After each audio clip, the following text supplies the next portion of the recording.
Hello, I am Reza Parsey, and this is my extra credit video for CSCI 1300 Project 2. So this is my driver. It includes my rock, paper, scissors function, my read candy and read riddles function to read from the file and put it into arrays. This fills the preset character inventories with different candies. This is the run calamities function.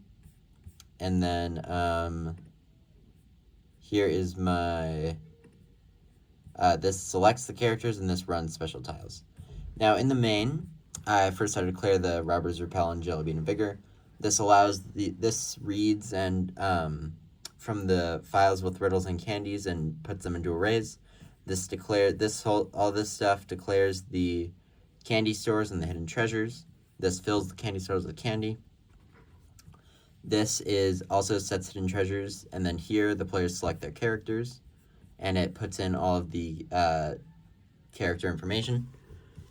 Down here is the pre-game candy store function at the very beginning of the game if they want to go to it.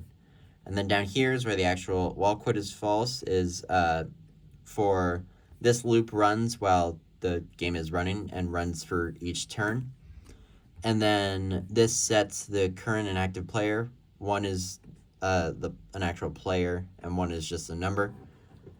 That just says is used later for which player is actually going.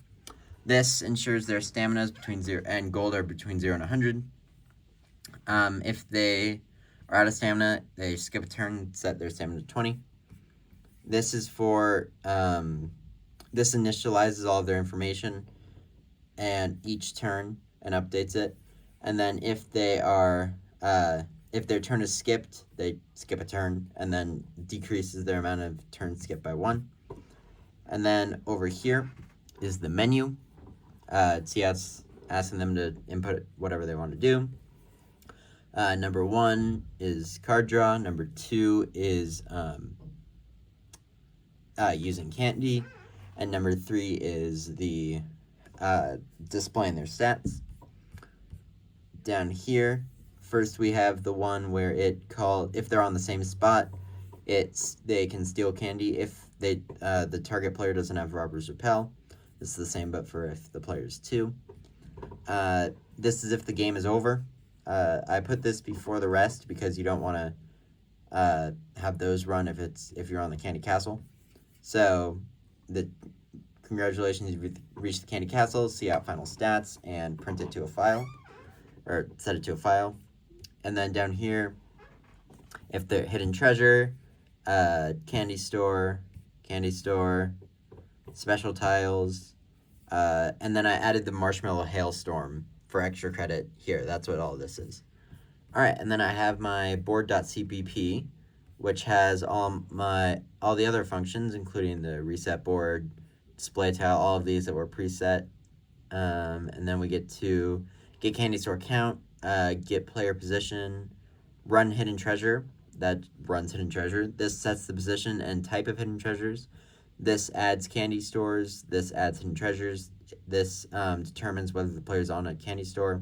This moves the player. This gets the number of the candy store, like 0, 1, 2, or 3. This is the draw card function. This uses the candy, and this displays the candy store. And this is all within my board CPP. This is the board H, declaring them all. Candy store.cpp only has a few. The default and parameterized constructors, add candy, remove candy, and display candies. That's it. And then candy store.h.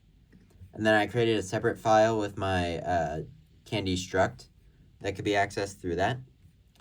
And then, yeah, player.cpp with removing and adding candy and getting and setting all of their stats. And yeah. All right, now I will do a run through of the game. So if we pull up this. All right.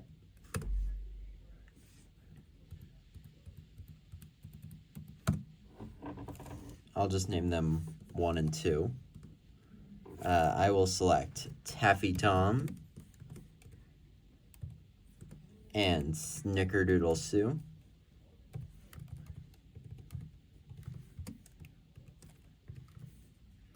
All right.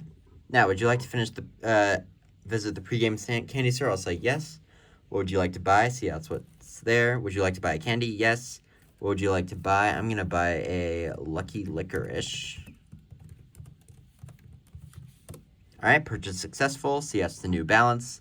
And second player is not going to visit. Now, drawing a card. Moves you along. Moves you along. Moves you along. Moves you along. Oh, Calamity. Taffy Trap. This can be avoided if you have a magical candy. It checks they do not have a magical candy. So they just keep going.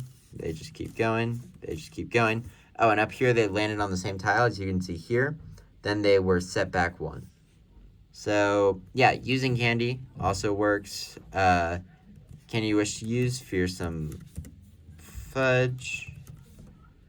Would you like to use Fearsome Fudge? Yes. Enemy turn skipped. And there it says player 2's turn is skipped. And you can also show player stats. And yeah, that's it. Thank you for watching.